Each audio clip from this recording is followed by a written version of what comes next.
The train station in London smelled of coal smoke the morning Thomas Finch lied about his age. 18, sir. He was 14. The recruiting officer barely looked up. It was 1916, and the war was swallowing men faster than they could be counted. Boys stood in line on their toes to seem taller. Some stuffed paper in their boots. Thomas had done the same. They shaved him anyway. On the ship to France, he found others like him, voices too high, shoulders too narrow beneath oversized uniforms. They laughed loudly, sang proudly, and spoke of medals as if war were a grand adventure. The trenches near the Somme cured them of that. Mud swallowed boots. Rats darted over sleeping bodies. Shells screamed overhead day and night. The sky never seemed whole. Thomas learned quickly, keep your head down, keep your rifle dry. One dawn, whistles blew.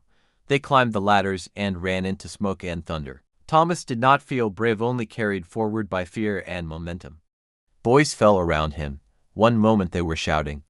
The next, they were still. The field churned under gunfire, and the world shrank to noise and survival.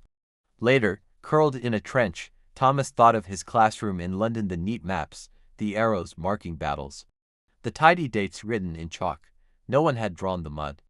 No one had drawn the trembling hands of a child trying to reload a rifle. When the guns finally fell silent in 1918, the quiet felt strange. Thomas was 18 now. Truly 18. He returned to a bakery that still stood, to a sister who had grown taller, to a mother whose hair had turned white. At night, he lay awake in the silence and understood something history books rarely said. The war had not only taken men. Across cities from Manchester to Berlin, from Paris to Vienna, school desks had emptied. Birth dates had been changed. Childhoods had been traded for uniforms too large for narrow shoulders. And many of those children never came home at all.